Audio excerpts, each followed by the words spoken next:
Your critics are going to say that this is an elbows down approach, that you're backing down to Trump. What are you gaining by dropping these tariffs? So the first thing to say is, let's be clear. We have the best deal of anyone in the world right now. We have the lowest tariff rate on average, a little over 5.5% versus that 16% average for the world, and in many cases much higher. We have that confirmed in an executive order of the president a few weeks ago. It's important that we preserve that. It's important that we preserve that while we focus on two things: the strategic sectors, steel, aluminum, autos, lumber, and we focus on the upcoming review and likely changes to CUSMA.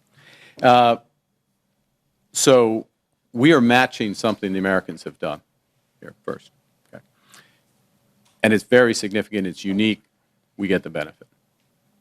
The second thing is, and I'll take your analogy. And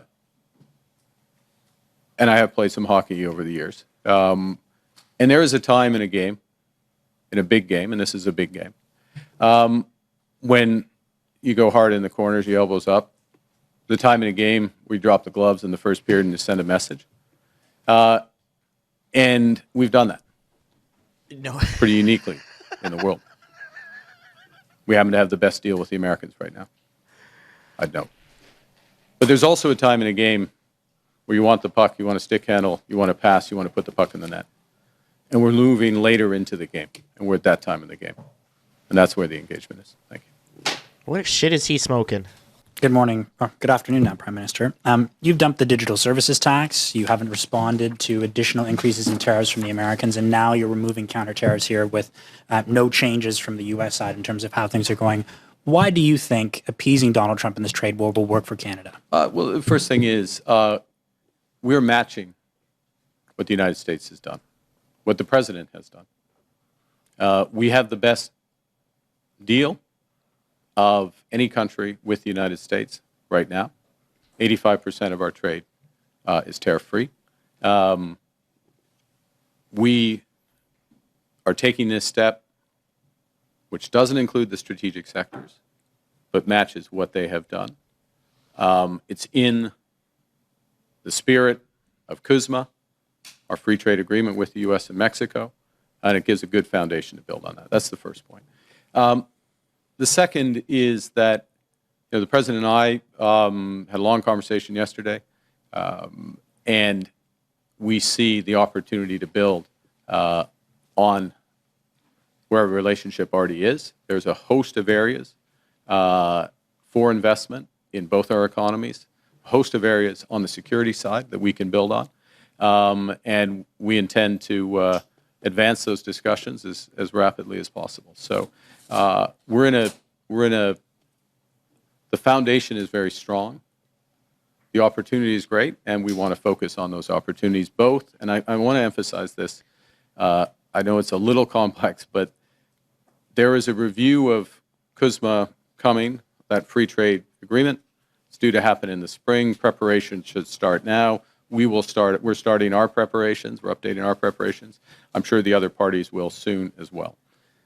But we're not going to wait. We don't want to wait for that process for those strategic sectors. It goes back to the earlier question about Madame's question about the workers and the businesses in steel and the most affected sectors. We're very focused on those right now, taking a number of measures to support them directly in Canada, including Buy Canada, diversification, other aspects. But of course, part of this is getting to a better balance with the United States, and that's the immediate discussions we're having. At pretty much every stop during the election, you referenced elbows up and saying that was going to be the strategy you take with the Americans. You also consistently said that Donald Trump was trying to break us so he could own us. Your new argument today is that Canadians should accept basically the best of a bad deal. What's been the change? Wait. I reject the premise of that question or your characterization of what I'm saying. We have the best deal with the United States right now. Okay, we have the best deal. Look at the numbers. Our tariff is 5.5%. We have 85% of our goods are free trade. It's not what we used to have. Nobody has a deal with the United States that they used to have. Nobody does. They have fundamentally changed. It's their right. We respect it. They have fundamentally changed their trade policy. They have new objectives. And they haven't just talked about those objectives. They put in place tariffs, and they have signed a series of trade deals, including with the European Union, including with others, that have put those into effect. Okay? So we're in a position where we have held out, not signed a deal that we don't agree with or that we don't think is in the best interest of Canadians, but and focused on, and we will remain focused on those strategic sectors to the best interests of Canada first. Of course, America will focus on the best interests of the U.S. But we do so from a position where we're respecting, with this decision, we're respecting our agreement with the United States, and we are matching what they have done. That puts us in a good position for these for the next phase of these negotiations. Rachel Haynes, CTV. Hi, Prime Minister. Hi. Rachel Haynes from CTV. I'd like to ask you a little bit more about what you're saying about this matching the U.S. deal or what U.S. has put on Canada. In fact, it's only matching the goods under CUSMA, but in other areas, we're not matching the U.S. at all. They have 50% tariffs on our steel and aluminum products, but we only have 25% tariffs in return. Are you going to raise those tariffs to match that? We're not raising those today. We've matched the tariffs on autos, similar structure as the U.S. We do have a difference between our tariff on U.S. steel and our tariff on U.S. aluminum. Those are part of the intensive discussions that we're underway right now. So in other words, no. Is that something that you'd look at in the future? And also, we will look at. I'll give you three questions. I'll give you a short answer to that, which is that we'll look at everything in the future. I mean, we look at our industry both in terms of how we support their retooling, their investment in the industries, liquidity for today, helping their workers, buying Canadian, diversifying markets, but of course trade policy, including with the United States, is part of that. But we're engaged in discussions with the United States about exactly those sectors. And that's what we want to advance to the benefit of our workers and our economy. and I'll make this extra follow-up very quickly. You're talking about this putting us in a good position in the next phase, presumably the CUSMA negotiations. But as other people have pointed out, we've already folded on the digital services tax. We're taking away these counter tariffs. How is this a position of strength going into those negotiations? We're in a position. First off, I'm in the negotiations, so I have a sense of how the negotiations are.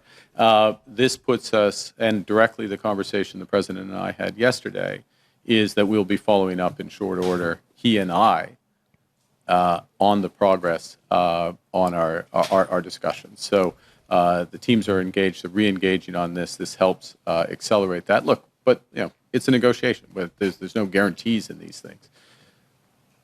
But the basis of this is we're matching what the United States has done. Okay, we're matching what the United States has done. We're putting ourselves in a position which is consistent with CUSMA, right? And that both clears away an issue with the U.S. The longer it goes on where we're not matching what the U.S. has done. And the U.S., the carve-out, what they call the USMCA carve-out, but it effectively is this free trade for 85%. They just made that official. I mean, 2 weeks ago, they just made that official with the executive order.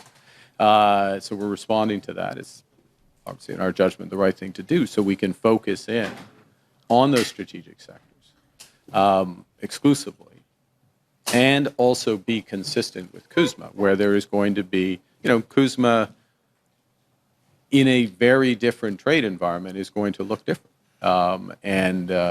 And what we need to do is to make sure we're focusing in areas that where it's the mutual benefits are very clear. So in other words, the arrangements in strategic sectors are mutually reinforcing. They're mutual benefits. So the agreement supports it, but the economics drives it. And that's the way we move forward.